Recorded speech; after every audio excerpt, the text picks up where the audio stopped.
Doctor B R Ambedkar ಅವರು ತಮ್ಮ ಜೀವಿತ ಕಾಲದಲ್ಲಿ ಮೂಕನಾಯಕ, ಬಹಿಷ್ಕೃತ ಭಾರತ, ಸಮತಾ, ಜನತಾ ಮತ್ತು ಪ್ರಬುದ್ಧ ಭಾರತ ಎಂಬ ಪತ್ರಿಕೆಗಳನ್ನು ನಡೆಸಿದ್ದರು. ಅವು ಕೇವಲ ಪತ್ರಿಕೆಯಾಗಿರದೆ ಅಸ್ಪೃಶ್ಯರ ಧ್ವನಿಯಾಗಿ ಮತ್ತು ಸಾಮಾಜಿಕ ಕ್ರಾಂತಿಯ ಕಿಡಿಯಾಗಿ ಕೆಲಸ ಮಾಡಿದ್ದವು.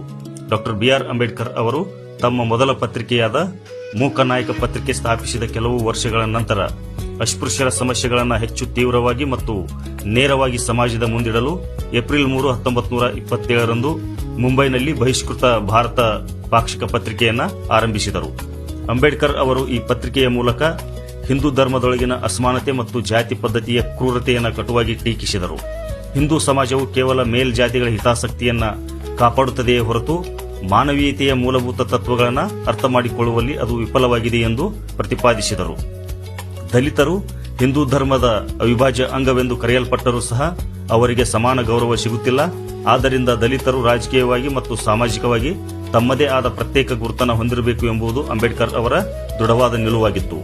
ಡಾಕ್ಟರ್ ಬಿಆರ್ ಅಂಬೇಡ್ಕರ್ ಅವರು ದಲಿತರು ಗೌರವಯುತವಾಗಿ ಬದುಕಲು ಮತಾಂತರ ಒಂದೇ ದಾರಿ ಎಂಬ ಆಲೋಚನೆಯನ್ನ ಪ್ರಥಮ ಬಾರಿಗೆ ಇದೇ ಪತ್ರಿಕೆಯಲ್ಲಿ ಬಿತ್ತರಿಸಿದರು. ಯಾವ ಧರ್ಮದಲ್ಲಿ ಮನುಷ್ಯನಿಗೆ ಸಮಾನತೆ ಸಿಗುವುದಿಲ್ಲವೋ ಅಂತಹ ಧರ್ಮದಲ್ಲಿ ಉಳಿಯುವುದರಲ್ಲಿ ಅರ್ಥವಿಲ್ಲ ಎಂಬುದು ಅವರ ತರ್ಕವಾಗಿತ್ತು.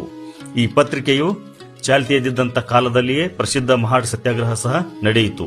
ಸತ್ಯಾಗ್ರಹದ ಉದ್ದೇಶಗಳು, ಅದರ ಮೇಲಾಗುತ್ತಿದ್ದ ವಿರೋಧಗಳು ಮತ್ತು ಅಸ್ಪೃಶ್ಯರ ಹಕ್ಕುಗಳ ಬಗ್ಗೆ ಜನರಲ್ಲಿ ಜಾಗೃತಿ ಮೂಡಿಸಲು ಬಹಿಷ್ಕೃತ ಭಾರತ ಪತ್ರಿಕೆ ಮುಖ್ಯ ವೇದಿಕೆಯಾಯಿತು.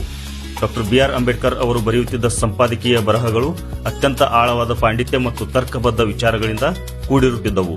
ಅವರು ಭಾರತದ ಸ್ವತಂತ್ರ ಹೋರಾಟವು ಕೇವಲ ಬ್ರಿಟಿಷರ ವಿರುದ್ಧವಲ್ಲ, ಬದಲಿಗೆ ಭಾರತದ ಒಳಗಿನ ಸಾಮಾಜಿಕ ಗುಲಾಮಗಿರಿಯ ವಿರುದ್ಧವೂ ಆಗಿರಬೇಕು ಎಂದು ಒತ್ತಿ ಹೇಳುತ್ತಿದ್ದರು. ಈ ಪತ್ರಿಕೆಯು ಆರ್ಥಿಕ ಮುಗ್ಗಟ್ಟಿನ ಕಾರಣದಿಂದಾಗಿ ನವೆಂಬರ್ 1929ರಲ್ಲಿ ನಿಂತು ಹೋಯಿತು. ಆದರೆ ಅದು ಬಿತ್ತಿದ ಸಮಾನತೆಯ ವಿಚಾರಗಳು ಮುಂದೆ ಭಾರತದ ಸಂವಿಧಾನದ ರಚನೆಯಲ್ಲಿ ಪ್ರಭಾವವನ್ನು ಬೀರಿದವು. ಜೈ ಭೀಮ್, ಜೈ ಸಂವಿಧಾನ್.